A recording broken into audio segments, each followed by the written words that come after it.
8, 9 వచ్చిన 146 కీర్తన 8, 9 వచనాలు మనం కలిసి చదువుకుందాం.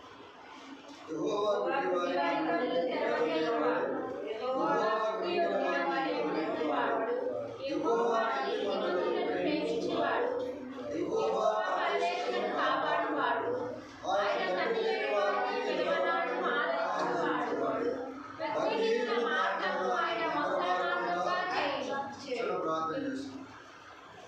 పరిశుద్ధుడా, జీవం కలిగిన తండ్రి, జీవాధిపతి అయిన యేసు ప్రభు, మీకు వందనాలు చెల్లిస్తున్నాం. ఈరోజు నాయన మరి పునరుద్ధానము ఫిబ్రవరి మాసం 22వ తేదీ మరి ఆఖరి పునరుద్ధానంలో మేము ప్రవేశపెట్టుకు వచ్చాం. ఈ నెల మొత్తము కాపాడి కనికరించి దేవా, మరొక పునరుద్ధానంలో నీ బిడ్డలనే వారిగా మేమందరముగా మీ సన్నిధిలో చేరి నిన్ను ఆరాధించుటకు మా మధ్యకి తీసుకొచ్చిన లేఖనాన్ని బట్టి ఎంతో వందనాలు ప్రభా తండ్రి. దాన్ని వేసి వడ్డించండి, మాకు కావలసిన అనుభవాలు మాకు తెలియపరచండి, మాతో మాట్లాడండి.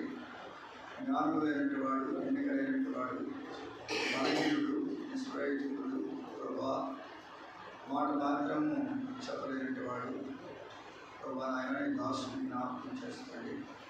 ఈ శిలువ సాటు మరుగు చేయండి, మీరు మాత్రమే మాట్లాడండి. మీ ప్రత్యక్షతలో మమ్మల్ని కాపాడండి, ఈ సన్నిధిని మాకు తోడుగా ఉంచండి. దినం కూడా వచ్చిన మా బిడ్డలందరూ బట్టి వందనాలు.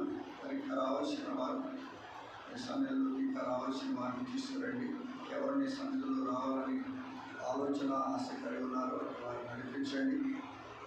వారికి ఆత్మల్ని పోగు చేయండి. మీ నామానికి మహిమ తెచ్చుకోండి ప్రభా. నా నూరు నాలుగును గొంతును అభిషేకించండి. ఆయన కూర్చున్న వారిలో ఎటువంటి జ్ఞానం లేనటువంటి ఒప్పుకుంటున్నాను నేను తగ్గించుకుంటూ మీ నామాన్ని ఇచ్చిస్తాను. సమస్త ఘనత మహిమ ప్రభావాలు నీకు మాత్రం ఆరోపిస్తాను. మా ప్రియరక్షకుడైన యేసుక్రీస్తు వారి శ్రేష్టమైన పరిశుద్ధమైన నామములో ప్రార్థించండి, స్తుతించండి నామ తండ్రి, ఆమేన్.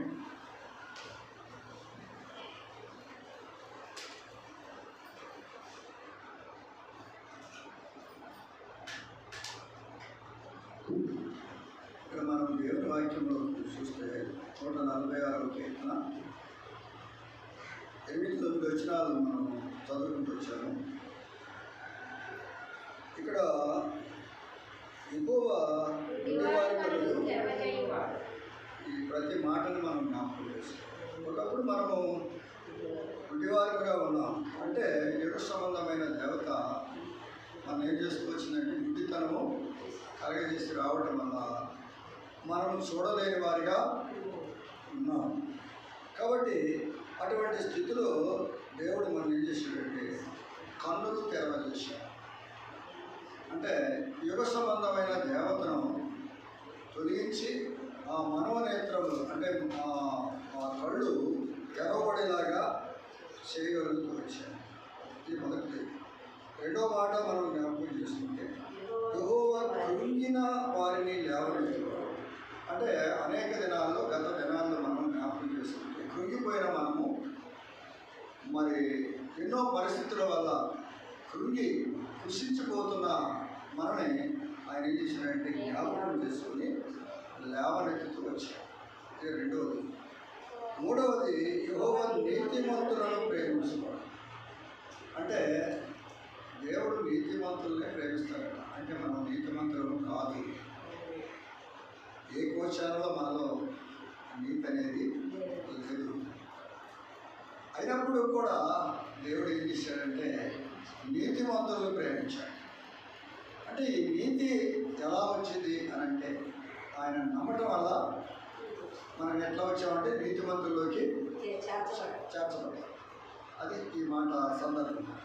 ఒకప్పుడు నేను నీతిమంతుడిని కాకపోయినప్పుడు కూడా ఈ నామంలో నేను తెలుసుకున్నాం కాబట్టి మేము ఇప్పుడు నీతిమంతుల యొక్క జాబితాకి వచ్చాము.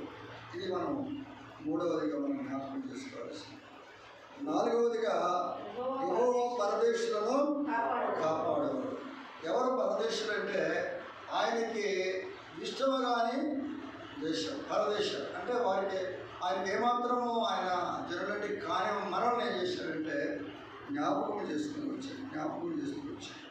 కాబట్టి మన ఆయనతో మనం ఉండకపోయినప్పుడు కూడా, ఆయనలో మనం లేకపోయినప్పుడు కూడా, మన పరదేశులుగా అనుచరులుగా మనం జీవిస్తున్నప్పుడు ఆయన మనల్ని జ్ఞాపకం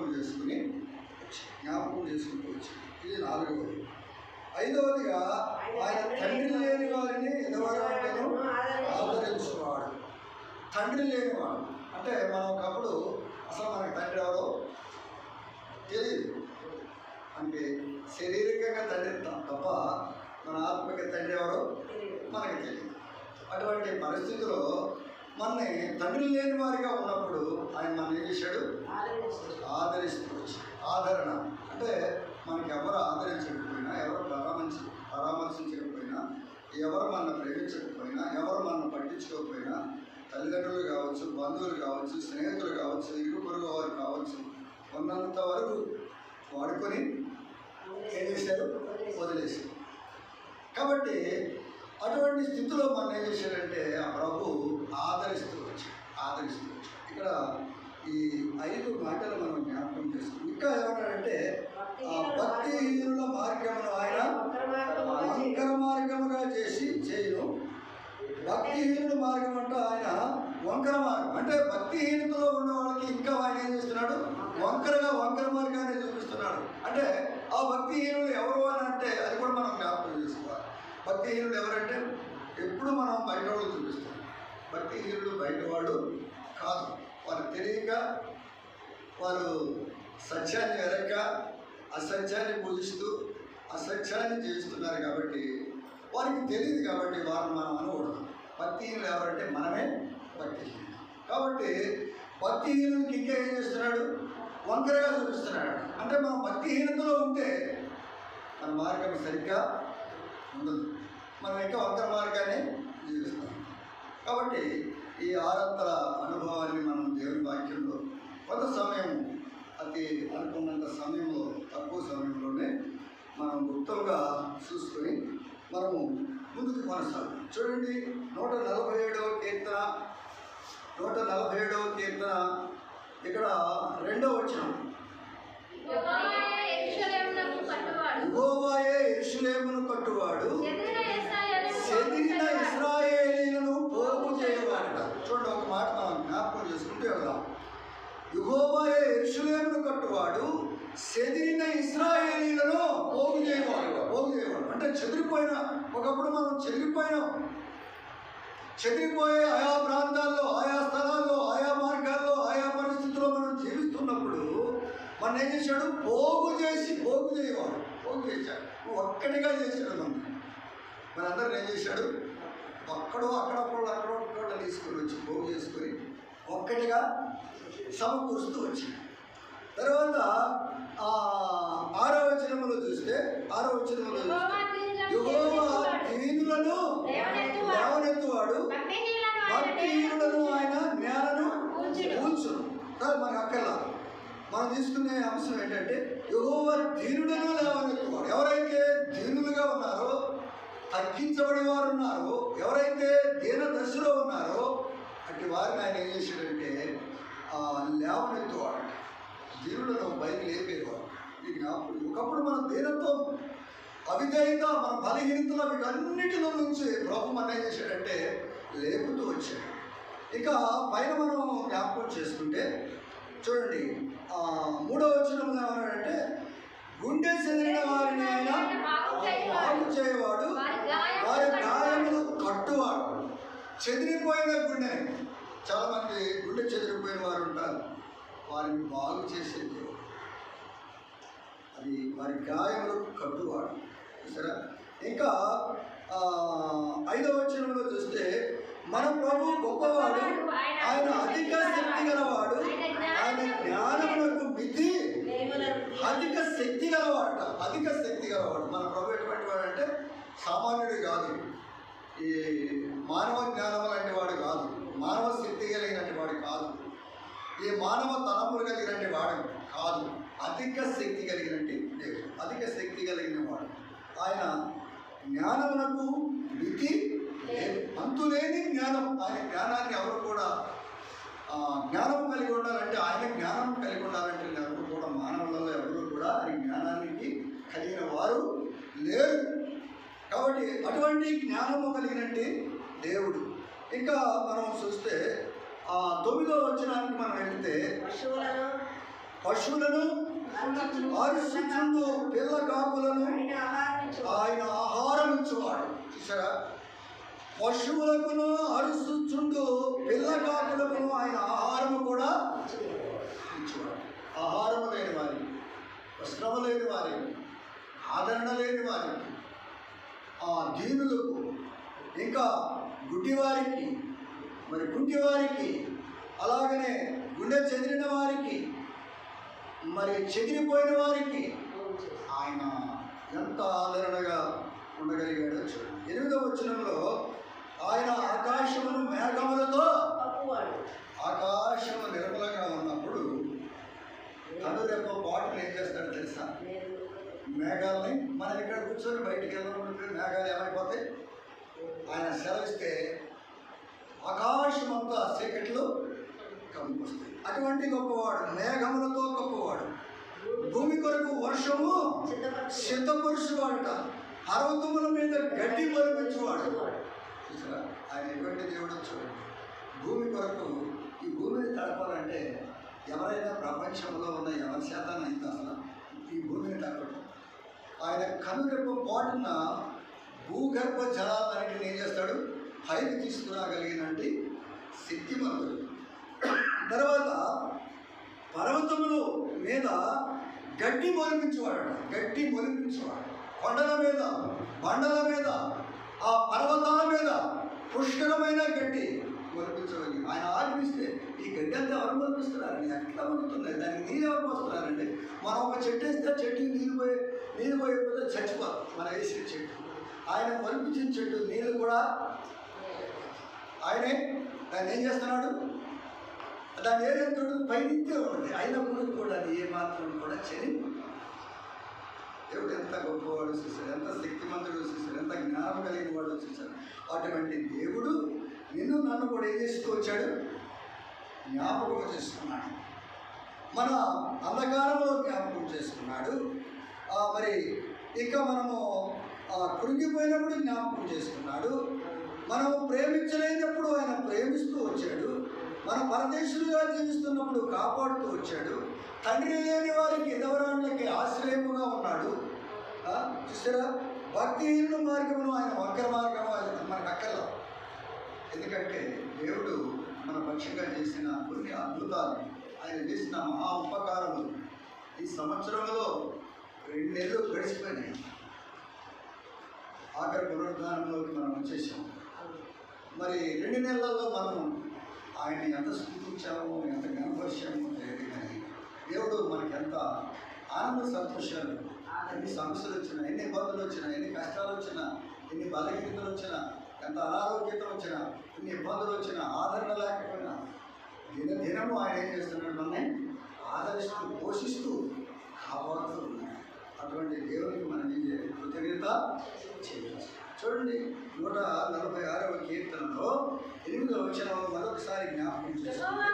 యెహోవా గుడ్డివారి కన్నులను తెరవజేయువాడు, యెహోవా కృంగిన వారిని లేవనెత్తువాడు, యెహోవా నీతిమంతులను ప్రేమించువాడు, యెహోవా పరదేశులను కాపాడువాడు, ఆయన తండ్రి లేని వారిని ఎదవరాండ్లలో ఆదరించువాడు. చాలు. కాబట్టి మనం జ్ఞాపకం చేసుకుంటే, ఇంకా మనం కొన్ని మాటలు మనం తీసుకొని జ్ఞాపకంలో తెచ్చుకుంటే 145వ కీర్తనలో 14వ వచనంలో కూడా ఒక మాట రాసి, యెహోవా పడిపోవారందరినీ ఉద్ధరించువాడు, కృంగిపోయిన వారందరినీ లేవనెత్తువాడట. పడిపోయిన వారిని ఆయన ఏం చేస్తున్నాడు? పడిపోయిన వారిని ఏం చేస్తున్నాడు? ఉద్ధరించి మళ్ళీ తిరిగి లేవనెత్తువాడిగా ఉన్నాడు. కృంగిపోయిన వారందరినీ లేవనెత్తువాడు. అనేక సార్లు మనం కృంగిపోయిన దీన దశలో, కృంగిపోయిన దశలో మనం ఉన్నప్పుడు దేవుడు మనం ఏం చేస్తూ వచ్చాడు? లేవనెత్తుతూ వచ్చాడు. మనం ఏం వెళ్తూనే దేవుడి మందిరానికి అనుకున్న సమయంలో కూడా ఆయన ఏం చేస్తూ వచ్చాడు? మనం తిరిగి మనం కడుతూ వచ్చాడు. జ్ఞాపకం చేసుకోవాలి. ఇంకా మనం చూస్తే 17వ వచనంలో సజీవులు కన్నులు తగిన కాలమందు వారికి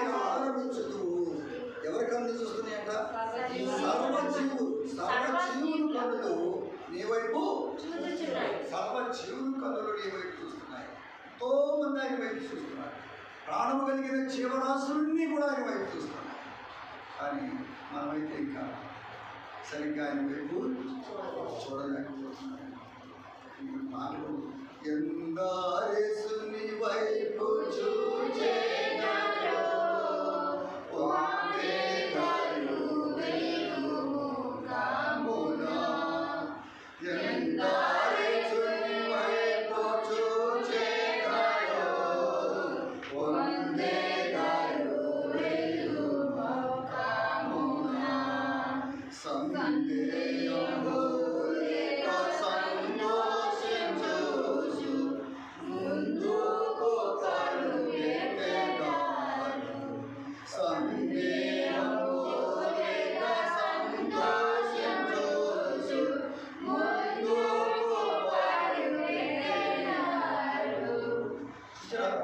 ఎంతమంది. అందుకనే 34వ కీర్తన 5వ వచనంలో అన్నాడు. కామరాశేష్ అక్కడ 34వ కీర్తన 5వ వచనంలో వారు ఆయన తట్టు చూడగా వారికి ఏం కలుగుతుందంట? వెలుగు కలుగుతుందంట. వెలుగు అంటే ఆయన వైపు చూసిన వారందరికీ వెలుగు వస్తుంది. మరి ఆయన వైపు చూడని వారికి ఏం కలుగుతుంది? ఇంకా చీకటే, ఇంకా చీకటే, ఇంకా చీకటే, చీకటే, చీకటి. ఇంకా చీకటి జీవితంలోనే మనం ఉన్నామేమో. ఆయన వైపు చూసేవారికి, ఆయన వైపు చూసినప్పుడు ఏం కలుగుతుంది? వెలుగు కలుగుతుంది. వారి ఆనందంతో ఎరిగిపోతా ఉంటుంది.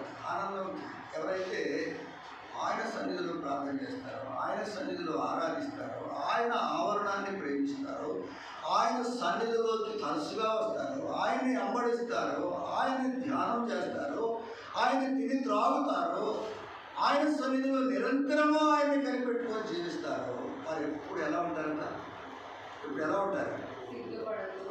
ఎప్పుడు సంతోషంగా ఉంటారు. కష్టాలు వచ్చినా, బాధలు వచ్చినా, ఇబ్బందులు వచ్చినా, ఇరుకులు వచ్చినా, కృంగిపోయే దశ వచ్చినా, బలహీనత పట్టుకొని పీడిస్తున్నప్పుడు కూడా వారి ముఖములు ఎప్పుడు ఆశిస్తూ ఉంటాయి, సంతోషంగా. వారి సన్నిధిని సరిగ్గా ప్రేమించలేము. చూడు, దేవుని మందిరాన్ని ప్రేమిస్తారంట. ఎప్పుడు దేవుని మందిరాన్ని ప్రేమించిన వారు దేవుని ప్రేమించండి. వారి ఎప్పుడు సంతోషం. వారి ఏమున్నా, ఏమి లేకపోయినా, పెట్టడానికి ఉన్నా లేకపోయినా, తాగటానికి లేకపోయినా, పెట్టడానికి చెము పిల్లలు ఏమి గలవే ఆకలి పిల్లలను ఆశ్రయించే వారికి ఏది పదవే చూశారు. కాబట్టి మనకి ఎటువంటి పరిస్థితుల్లో ఏ ఇబ్బందులు ఇది మనం జ్ఞాపకం చేసుకుంటే చూడండి. 57వ కీర్తనలో ఒక మాట రాశాను. 57వ కీర్తన గ్రంథము 57వ కీర్తన 6వ వచనం. 57 నా అడుగులను శిక్షించుకొనుటకై వారు వలవొట్టిరి, నా ప్రాణము కృంగి ఉన్నది, నా ఎదుట గుంట త్రవ్వి తానే పడింది. మన ఎదుట గుంట దగ్గర తామే గుంటలో ప్రియమైన దేవుని బిడ్డలను మనం జ్ఞాపకం చేస్తాం. అందుకనే ఒక మాట, ఒక సామెత ఉంది, ఎవరో దూపుల గోతులు వారే పడతారు. మనం దొరికిన గోతులు మనం రోజున చిన్నగా పడతాం. కానీ అది మనం వేరే వారికి చదువుతాం, కానీ అది మనమే పడేవారిగా ఉంటాం. చూడండి, నా అడుగులను శిక్షించుకొనుటకై వారు వలవొట్టిరి, నా ప్రాణము కృంగి ఉన్నది. మన ప్రాణము కృంగిపోయిన సమయంలో ఆయన ఏం చేశాడు? చూడండి, ఇదే మనం జ్ఞాపకం చేస్తాం. యెహోవా కృంగిన వారిని నా ప్రాణము కృంగిపోయి ఉన్నది కాబట్టి నువ్వే నన్ను. భక్తుడు ఎంత చక్కగా మాట్లాడుతున్నాడో చూడండి. ఇతను ఎక్కడున్నాడు అని అంటే అందులాము గృహలో దావీదు ఉన్నాడు. సౌలు నోట నుండి పారిపోయినప్పుడు, సౌలు వద్ద నుండి పారిపోతున్నప్పుడు ఎప్పుడు సౌలును చూస్తే దావీదు పారిపోయే స్థితిలోనే ఉన్నాడు. పారిపోయే స్థితిలో మనమైతే ఎందుకు అతనికి ఎందుకు పారిపోవాలనుకుంటాం. మరి అతను ఎందుకు పారిపోతూ వచ్చాడు? అభిషేకించబడిన వాడిని మనం ముట్టకూడదని ఆలోచన చేత.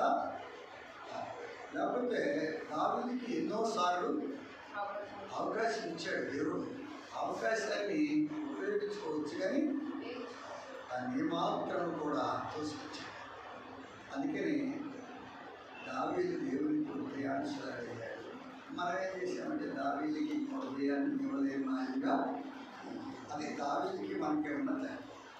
కాబట్టి మనం జ్ఞాపకం చేసుకోవాలి.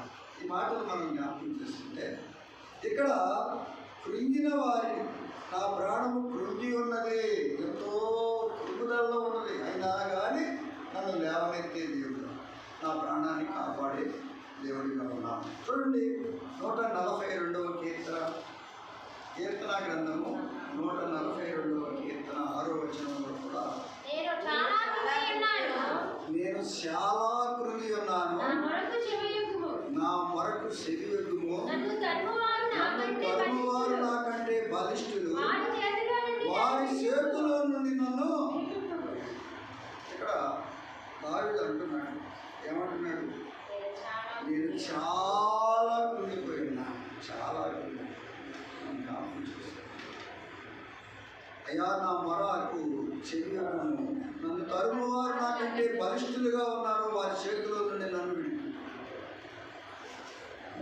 ఈ అంధకారమైన యుగ సంబంధమైన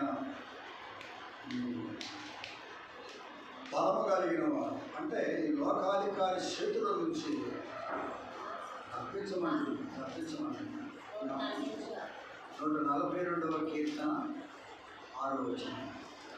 ఇంకా మనం జ్ఞాపకం చేసుకుంటే 77వ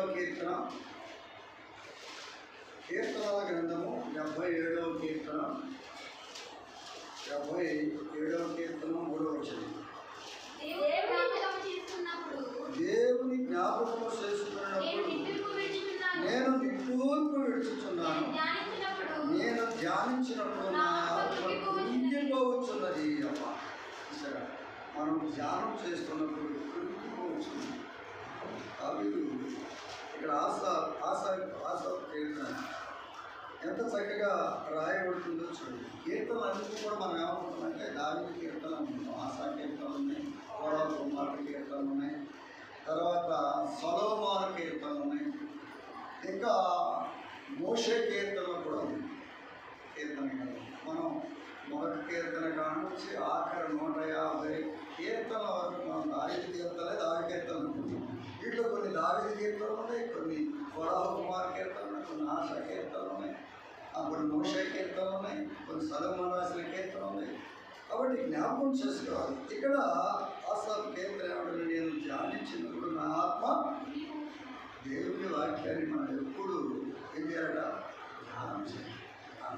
అప్పుడే దేవుని వాక్యం తప్పా ఉంటుంది, మనలో పనిచేస్తూ ఉంటుంది, మనలో కార్యసిద్ధి కలగజేస్తూ ఉంటుంది. మనలో ఉన్న చెడు ఏం చేస్తూ ఉంటుంది? బయటికి పంపిస్తూ ఉంటుంది. చూడండి, ఇప్పుడు మిల్లర్ వాటర్ ఉందనుకోండి. మిల్లర్ వాటర్ మిషన్ ఆడటంతోనే బయట నీరు తీసుకొచ్చే మిల్లర్ వాటర్కి అందించిన ఆ మిషన్కి అందిస్తే ఆ మిషన్ ఏం చేస్తుంది? దాన్ని శుభ్రంగా క్లియర్ చేసుకుంటూ 2 భాగాలు పనికిరాన్ని మొత్తం బయటికి పంపించేసి మనకు ఒక భాగాన్ని బయటకు వచ్చేదాన్ని మనకి ఇస్తుంది. అలాగే మనకి దేవుని వాక్యం కూడా ఏం చేస్తుందంటే మన హృదయంలో వెళ్ళినప్పుడు మన హృదయంలో ఏం చేస్తుంది?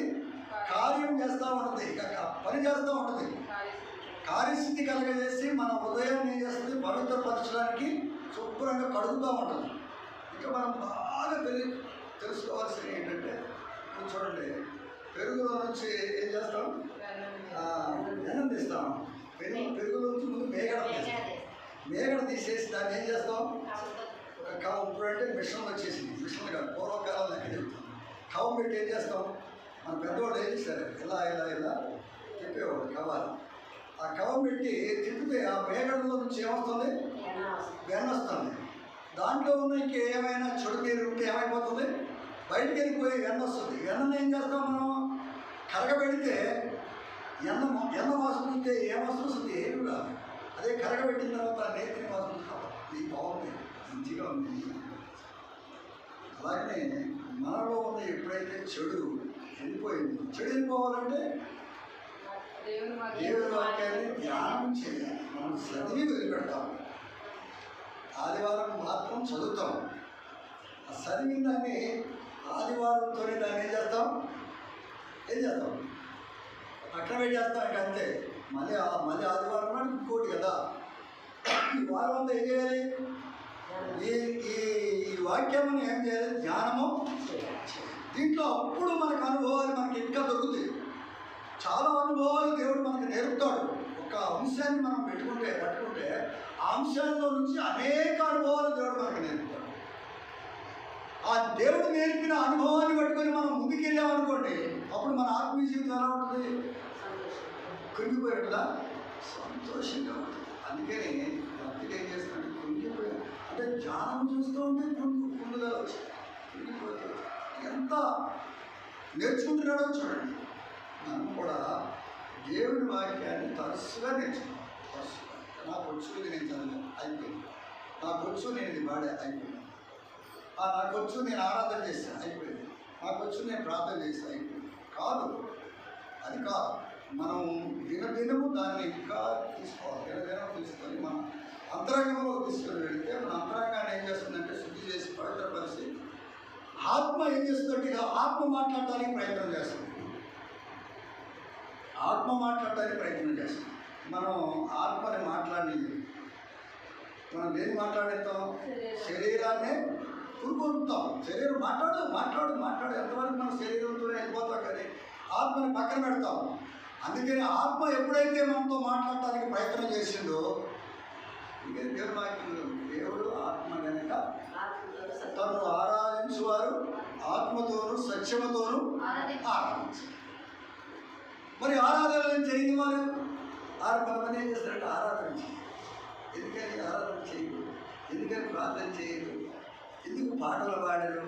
ఎందుకు దేవుని వాక్యాన్ని తరచుగా చదువురాక కాదు. ఇంకా ఏం చేస్తుంది? మనలో ఉన్న యుగ సంబంధమైన దేవత ఏం చేస్తుంది? మన మనోనేత్రాలని కృంగుదల తీసుకొచ్చి గుడ్డితనం చేసేసి మనం మాట్లాడాలంటే మనకేమొస్తుంది? భయం వచ్చాక చూడండి. ఎప్పుడైతే మనం భయపడతామో అప్పుడే మనం లెక్కేసుకోవాల్సింది ఏంటంటే మనలో ఇంకా ఏముంది? పాపం ఉన్నది, మనలో ఇంకా బలహీనత ఉన్నది, మనలో ఇంకా అపవిత్రత ఉన్నది. దీన్ని తొలగించుకోవాలంటే మనం ఏం చేయాలి? తరచుగా వాక్యాన్ని ఏం చేయాలి? ధ్యానిస్తూ ఉండాలి, మాట్లాడుతూ ఉండాలి. అన్నేం చేస్తామంటే పరిశుద్ధాత్మ దేవుడు ధైర్యపరుస్తూ ఉంటాడు. భయపడకు, ధైర్యంగా ఉండవు. సరే, పాట కూడా పాడుతాడు.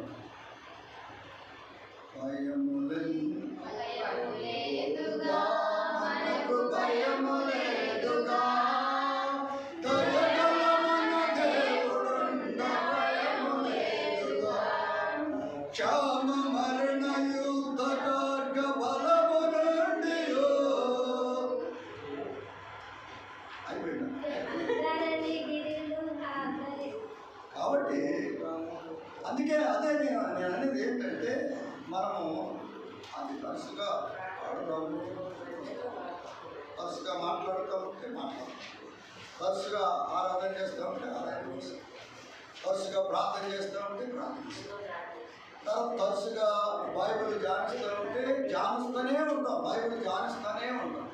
లేకపోతే వెనకపడ్డాం అనుకోండి, మనం ఏమైపోతాం? ఇంకా వెనక్కి వెళ్ళిపోతాం. ఒక సోదరు ఉంటుంది, నేను ఒక వారం రాకపోతే వెనకబడిపోతున్నానేమో అని నేను ఈరోజు తీర్మానం చేసుకున్నాను. ప్రార్థన చేయండి. అంటే ఎంత బలహీనతగా ఉన్నా కానీ మనం అయితే ఏం చేస్తాం? ఇంకా బలహీనతగా ఉన్నదని అనుకోలేదే. దేవుడు ఏం చేస్తాడంటే దేవుడిని ఆత్మ పనిచేస్తున్నప్పుడు బలహీనతగా ఉన్నా, గుడ్డితనంలో ఉన్నా, కృంగిదలలో ఉన్నా, ఇంకా గుడ్డివారిగా ఉన్నా, లేకపోతే అంధకారంలో ఉన్నా దేవుడు తరచుగా మనం ఏం చేస్తాడంటే కదిలిస్తానే. కాబట్టి మనం ఏం చేస్తాం, దానికి ఆన్సర్గా మనం ఉండలేము. చూడండి, అందుకని ఈ 73వ కీర్తనలో 77వ కీర్తనలో రాసిన మాట జ్ఞాపకం చేసుకుంటే, దేవుని జ్ఞానము జ్ఞాపకము చేసుకున్నప్పుడు నేను నిట్టూర్పు విడుచుచున్నాను, నేను ధ్యానించినప్పుడు నా ఆత్మ కృంగిపోవచ్చున్నది. చూడండి, ఇంకా మనము జ్ఞాపకం చేసుకుంటే కొరింథీ రాసిన పత్రిక, 2వ కొరింథీ రాసిన పత్రిక, కొరింథీయులకు రాసిన 2వ పత్రిక, కొరింథీయులకు రాసిన 2వ పత్రిక, మొదటి అధ్యాయము 8వ వచనం. సహోదరులారా, ఆసియాలో మాకు తటస్థించిన శ్రమను గురించి మీకు తెలియకుండా మాకు ఇష్టం లేదు. అదేమనగా మేము బ్రతుకుదామని నమ్మకము లేక మా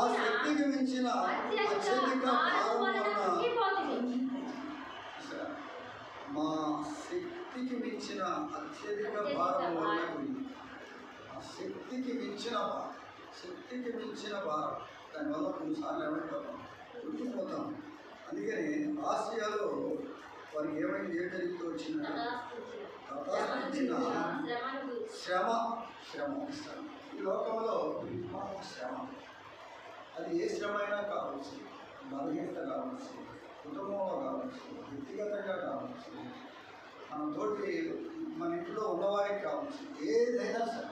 అందుకనే సామెతలో శ్రమ దినమున నేను పురిగిన ఎడల జీవితంలో చేత కానీ ఇప్పుడు మనం శ్రమ వస్తే విడిపోవాలి, శ్రమ వస్తే ఆగిపోవాలి, శ్రమ వస్తే మనం దిగజారిపోవాలి.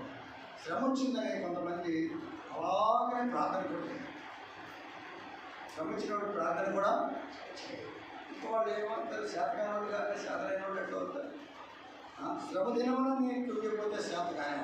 నేను ఎటువంటి శ్రమ వచ్చినా, ఎటువంటి కష్టాలు వచ్చినా, ఎటువంటి ఇబ్బందులు వచ్చినా నా ప్రభు నా ప్రాణము తీసుకెళ్ళేంత వరకు నేను ప్రభుని, నా ప్రభు నాతో ఉండాలి, నాకు కావాలి ప్రభు. అది గొప్ప. అటువంటి విధానంలో మనం వెళ్ళాలి. చూడండి, ఇంకా మనము జ్ఞాపకం చేసుకుంటే చూడండి, మొదటి రాజుల గ్రంథము 19వ అధ్యాయం. మొదటి రాజుల గ్రంథం 19వ అధ్యాయంలో ఒక మాట 4-5 వచ్చింది. తాను ఒక దిన ప్రయాణము ఒక బదిరీ వృక్షం కింద కూర్చుండి మరణాపేక్ష గలవాడై, యెహోవా నా పుత్రుడి కంటే నేను ఎక్కువ వాడను కాను, ఇంత మటుకు చాలును, నా ప్రాణము తీసుకోమని ప్రార్థన చేశాను. అతడు బదిరీ వృక్షము క్రింద పరుండి నిద్రించుచుండగా ఒక దేవదూత వచ్చి అతన్ని ముట్టి, నీవు లేచి భోజనము చేయమని చెప్పాను. అతడు చూసినంతలో అతని తల దగ్గర నిప్పుల మీద కాల్చబడిన అమ్మను నీడబడియు కనబడెను. కనుక అతడు భోజనం చేసి తిరిగి పడుకొనెను. అయితే దూత రెండవ మారు వచ్చి అతన్ని ముట్టి, నీవు శక్తికి మించిన ప్రయాణము నీకు సిద్ధమైనది, లేచి భోజనము చేయమని చెప్పినప్పుడు అతడు లేచి భోజనం చేసి ఆ భోజనం బలము చేత రాత్రి పగలు ప్రయాణం చేసి దేవుని పొలమునకు హోరేబునకు వచ్చాడు. ఎవరెతను? ఏలీయా. ఎందుకు బలహీనుడైపోయాడు? ఏలీయా ఎంత పౌరుషం కలిగిన వాడు, ఎంత పట్టుదల కలిగిన వాడు, ఎంత ప్రార్థనా శక్తి కలిగినటువంటి వాడు. ఆ శక్తితో ప్రార్థన చేస్తే భూమి మీదకి వర్షాన్ని బలముగా పంపించగలిగిన అంత శక్తి కలిగిన ప్రార్థన. ఆకాశం నుండి అగ్ని దిగి ఆ నీళ్లతో కట్టెలను దహించేయమంటే కాలిపోయింది. ఇంత గొప్ప ప్రార్థన చేయగలిగినటువంటి వాడు ఇంత శక్తి కలిగినటువంటి వాడు, బలము కలిగినటువంటి వాడు ఒక ఏజుబేలు చేత ఏం జరిగింది? బలహీనమైన చూసారా? స్త్రీ మాట ఏమైపోయింది? ఒక స్త్రీ మాటకి ఏమైపోయాడు? ప్రవక్త ఏమైపోయాడు? భయపడ్డాడు, బలహీనమైపోయాడు, కుళ్ళిపోయాడు, శ్రమపడ్డాడు, దుఃఖపడ్డాడు, వేదనపడ్డాడు. వద్దు, నాకు ఆ ఏజుబేలు చేతులు మరణం వద్దు, నా ప్రాణాన్ని తీసుకో, ఈ చేతుల్లో చచ్చిపోవాలి, నా చేతుల్లో చచ్చిపోవడానికి లేదని ఒక దిన ప్రయాణం చేసి ఒక బదిలీ వృక్షం దగ్గరికి వచ్చి అలసిపోయి పడుకుంటే దేవుడు విడిచిపెట్టాడా? దూత వచ్చి తట్టి తన బలహీనతగా ఉన్నది చూసి తనకి ఒక అప్పం ఇచ్చి కొంచెం నీళ్ళు ఇచ్చి అది తాగి సమస్యలు అప్పం తిని ఆ నీళ్ళు తాగిపోయి ఏమైపోయాడు? శరీరంలో ఉన్నాడు కాబట్టి సమస్య పడుకున్నాడు. మళ్ళా తిరిగి వచ్చి భోజనం చేసి నువ్వు ఒక దిన ప్రయాణము ఉన్నది బయలుదేరు అంటే తిరిగి బయలుదేరి కుంగిపోయినట్టు వాడిని మనతటి వారు ఉంది. మనతటి వారు క్షణంలో మనం కృంగిపోతాం. క్షణంలో ఒక క్షణం ఎవరన్నా మనం తెచ్చిపోతా ఉంటే ఏదన్నా కార్యమాట ఏదైనా అన్నారు అనుకోండి, బయలు అక్కడే పడేసి వెళ్ళిపోయింది. అందరూ కూడా ఏంటి నేను ప్రార్థనకి వెళ్తాంటే నన్ను ఎందుకు ఈ మాట అన్నారు? వాళ్ళు అన్నారంటే అందుకు ఎందుకు రాలేదు అని అంటే వాళ్ళు నన్ను ఒక మాట అన్నారు, దానికి నాకు చాలా బాధ కలిగి నేను మందిరానికి రాదా. ఒక మాట అంటే బాధ కలిగి ఒక చిన్న శ్రమ వస్తే బాధ కలిగి మందిరానికి రాను, కష్టం వస్తే రాను, చిన్న పని ఉంటే మందిరానికి రాను. ఎట్లా చెప్పాలి? మందిరాన్ని విడిచిపెట్టాలి. దేవుని మందిరాలను విడవక ప్రేమించిన వారు, దేవుని వాక్యంలో రాయబడింది కదా, దేవుని మందిరాన్ని ప్రేమించిన వారు ఏం చేస్తారట? ఏం చేస్తారు? మాట చెప్తాం కానీ మన మందిరాన్ని రావు. మాట అయితే కరెక్ట్గా ఉంటుంది కానీ మందిరానికి అయితే బయటికి రావాలి. మనం నేర్చుకోవాలంటే మనం నేర్చుకొని మనం నేర్చుకుంటాం. మనమే నేర్పుతాం. మన ఇంటిలో కూడా నేర్పలేము, మన పిల్లలకి నేర్పలేము, మన బంధువులకి నేర్పలేము. ఎవరికి నేర్పుతాం మనం చెప్పండి?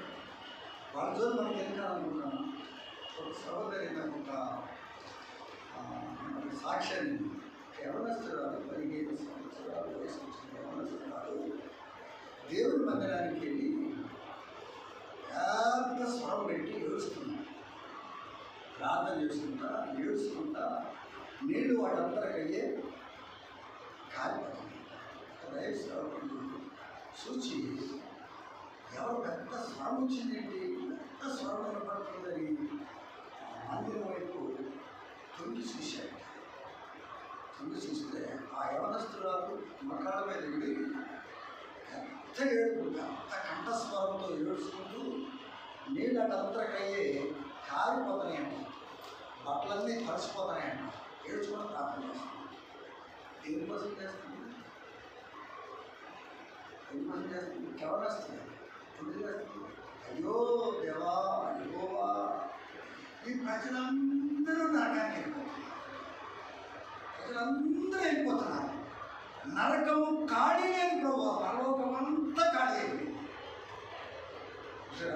రాత్రి అంట పరలోకమంతా ఏమైపోయిందంట? ఖాళీ అయిపోయింది. నరకము బిజీ ఉంది, ఖాళీ లేదు. కానీ నరకం మొత్తం ఖాళీ అయిపోవాలి, పరలోకము బిజీగా ఉండాలి ప్రభు అని ప్రార్థన చేస్తాం. మనం చేస్తాడు ఇద్దరు చేసినాం. నరకం ఖాళీ, నరకం మొత్తం బిజీ అయిపోతుందయ్యా, పరలోకం మొత్తం ఖాళీ అయిపోయింది, పరలోకానికి వెళ్ళేవాడే లేరు, అందరూ నరకానికి వెళ్ళిపోతున్నారు. కానీ పరలోకం మొత్తం బిజీ అయిపోవాలి, నరకం మొత్తం ఖాళీ అవ్వాలని ఎప్పుడైనా మనం కన్నీటితో ప్రార్థన చేసామా? మన కుటుంబం కోసం ఎప్పుడైనా ఏడ్చామా? ఒక్క నీటి బొట్టైనా మన కారు కిందపడిందా? పడుతుంది. నాకి నేను అసలు వెళ్తావా? యేసు సిలువలో కూడా ఆయన మరణ సమయంలో కూడా ఆయన ఏం చేశాడు? ఆఖరి క్షణం మీరేం చేస్తున్నారో తెలియదు క్షమించమని బ్రతుకున్నాడు. తండ్రిని వేడుకున్నాం. అయ్యో, ఈ ప్రజలందరూ, ఇంత గ్రామం ఉన్నది, ఇంతమంది ప్రజలు ఉన్నారు, అయ్యా ప్రజలు నీ వైపు తిరగటం లేదు అని వాళ్ళ కోసం మనం ఎప్పుడైనా దేవుని మందిరంలో కూర్చొని ఏడ్చి ప్రార్థన చేశామా? చెప్పండి. రక్షించబడిన నాటి నుంచి ఇప్పటి వరకు మనం అటువంటి ప్రార్థన చేయగలిగాము? రక్షించబడలేదంటే వాళ్ళు రక్షించబడరు, వీళ్ళు రక్షించబడరు, వాళ్ళని వీళ్ళు, లేదా వాళ్ళ దగ్గరికి మీరు యేసుప్రభువుని నమ్ముకోండి, యేసుప్రభువుని నమ్ముకోండి అంటే అడే చేస్తారు. ఏమంటారు? సరిలే అక్కడ అంటారా? అందరూ ఇక నేను అనకూడదు కాబట్టి వాళ్ళు అనే మాటలు రకరకాలు అందరికీ కూడా చెప్పండి. వాళ్ళ కోసం వేడు కన్నీ పెట్టుకోలేడు. ఆ యవనస్తురాలు ఏడవటం వల్ల ఆ గ్రామం కలిగింది. తెలుసా మరి? అది మన దగ్గర ఎప్పుడైనా ఏడ్చి ప్రార్థన చేసాం దేవుని మందిరంలోకి వచ్చి, సో ప్రార్థనకి రండి అంటేనే, ప్రార్థన చేద్దాం రండి అంటేనే ఏం చేస్తారు? రాలేదు. గంట సేపు ప్రార్థన చేస్తే టైం ఎటు ఉంది, టైం ఎటు వస్తుంది, వెళ్ళిపోతాయి.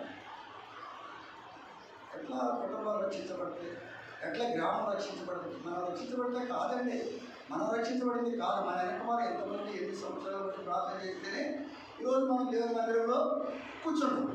మరి మనం మన కుటుంబం కోసం, మన బిడ్డల కోసం, మన బంధువుల కోసం, మన గ్రామం కోసం ప్రయాసపడాలా లేదా? కష్టపడాలా లేదా? మన బిడ్డల కోసం మనం కష్టపడమా? మన భర్తల కోసం కష్టపడమా? మన పిల్లల కోసం కష్టపడ్డామా? కన్నీరు పెట్టామా? మన బిడ్డల కోసం ప్రార్థన చేసామా? దేవుడిని ఆరాధించడం అంటే ఆరాధన పెట్టడం జరగవచ్చు, ప్రార్థన అంటే లేదు. కాబట్టి మనం చూడండి, జ్ఞాపకం చేసుకోండి. దేవుని వాక్యం నేను చెప్పేది కాదు. చూడండి, ఇక్కడ 2 మాటలు మనం చూసుకొని మనం ఆరాధనలోకి వెళ్దాం. చూడండి, ఆదికాండంలో ఒక మాట ఇక్కడ రాయబడుతుంది. 21వ అధ్యాయం, ఆదికాండం 21వ అధ్యాయం 14వ వచనం. కాబట్టి తెల్లవారినప్పుడు అబ్రహాము లేచి ఆహారమును నీడ తిత్తిని తీసుకొని ఆ పిల్లవాడితో కూడా ఆగరమును అప్పగించి ఆమె భుజం మీద వాటిని పెట్టి ఆమెను పంపేశాను. ఆమె వెళ్ళి బేర్షెబా అనే ఇంట్లో తిరుగుతుంది. 17వ వచనం. దేవుడు ఆ చిన్నదాని మాట వినెను. అప్పుడు దేవుని దూత ఆకాశం నుండి ఆగరు పిలిచి, ఆగరు, నీకేమి వచ్చినది? భయపడకము. ఆ చిన్నవాడున్న చోట దేవుడు వాని స్వరము. అబ్రహాము ఆగరికి పుట్టిన కుమారుడిని ఎండబెట్టుకొని తీసుకెళ్ళి బేర్షెబా అరణ్యంలో తీసుకొని అక్కడ విడిచిపెట్టాడు. అబ్రహాము ఎందుకు ఆ పని చేయాల్సి వచ్చింది? అబ్రహాము చేసిన తప్పు. అబ్రహాము చాలా మాటను ఏం చేశాడు? అక్కడ విన్నాడు. విని ఆగర్తో కలిశాడు. అసలు మొట్టమొదటిగా ఐగుప్తికి వెళ్ళకపోతే ఆగర్ రాకపోయేది, ఇది జరగబోయేది. సరే వెళ్ళాడు, వచ్చాడు, ఆగరం తీసుకొచ్చాడు. చివరికి మళ్ళీ ఏం చేశాడు? చాలా మాటని విన్నాడు. పంపించేయమనుంది చాలా. పైవచనాలు మనం చూస్తే, ఆయన మనం చదవక్కర్లే కానీ పైవచనాలు మనం చూస్తే కనబడుతూ ఉంటుంది. కాబట్టి వెంటనే చాలా మాటకి లోబడిపోయి ఆగరిని తన కుమారుని అమరబెట్టుకొని బేర్షెబా అరణ్యంలో తీసుకెళ్ళి అరణ్యంలో వదిలిపెట్టి వచ్చాడు. ఆ పిల్లవాడు ఉన్న చోట పిల్లవాడు ఏడుపు ఏం చేశాడట? దేవుడు విన్నాడు. ఆ చిన్నవాడిని యొక్క స్వరం విన్నాడు. ఏడుస్తున్నాడు, పిల్లవాడు ఏడుస్తున్నాడు. తల్లివాడు వదిలిపెట్టేసి ఏ పక్కకి కూర్చున్నది, ఏడుస్తుంది. నీళ్ళు లేవు, ఆహారం లేదు, అడవిలో ఒంటరిగా ఉన్నది. పిల్లవాడు చూస్తే ఏడుస్తున్నాడు, కన్నీరు పెట్టుకుంటున్నాడు. దేవుడు విడిచిపెట్టాడా? మనం ఎప్పుడన్నా కన్నీరు పెట్టుకున్నాం, ఎప్పుడన్నా మొరపెట్టామా? కాబట్టి జ్ఞాపకం చేసుకున్నాం. దేవుడు ఆ చిన్నవాణి మొరను విని అప్పుడు దేవుని దూత ఆకాశం నుండి ఆగరం పిలిచి, ఆగరం నీకేమొచ్చినది, భయపడకము, ఆ చిన్నవాడున్న చోట దేవుడు వాని స్వరము విని ఉన్నాడు. తర్వాత 18వ వచనం అన్నాడు, నీవు లేచి ఆ చిన్నవాడిని లేవనెత్తి నీ చేత పట్టుకొని వారిని గొప్ప జనముగా చేసింది నీ ఆమెతో. గొప్ప జనముగా, గొప్ప జనము. ఇప్పుడు లూకాసు వార్త మీకు తెలిసిన బాగానే 7వ అధ్యాయం. లూకాసు వార్త 7వ అధ్యాయం 11వ వచనం. వెంటనే ఆయన నాయనను ఒక ఊరికి వెళ్ళినట్టుగా ఆయన శిష్యులు ఆయన ఆ ఊరికి ఎవరి ఎదురుకు వచ్చినప్పుడు చనిపోయిన వెలువలకి మోసుకొని పోతున్నాను.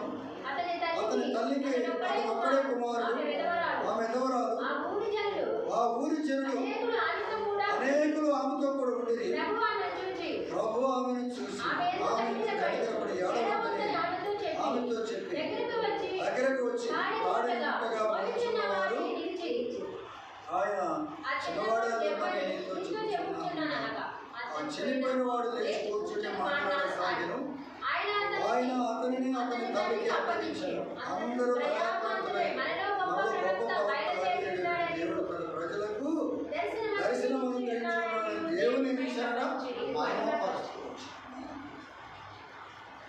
చనిపోయిన కుమారుడిని లేవనెత్తి ఒకగానే ఒక కుమారుడు తల్లి ఏడుస్తున్నప్పుడు తల్లి మొర విని ఆ కుమారుడిని ఇంటి లేవనెత్తి వచ్చాడు. ఎంత గొప్ప దేవుడు! అటువంటి మనం కూడా అనేక సార్లు పడిపోయినప్పుడు దేవుణ్ణి మహిమపరచలేని స్థితిలో దేవుడు మనకి మన బలహీనతల నుంచి కూడా మనం విడిపిస్తూ జ్ఞాపకం చేస్తాం. లూకాసు వార్త ఇంకొక మాట మనం జ్ఞాపకం చేసుకుందాం. 22వ అధ్యాయం. లూకాసు వార్త 22వ అధ్యాయం 43వ వచనం.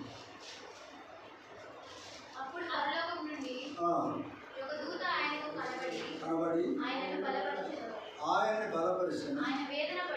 ఆయన వేదన పడి మరింత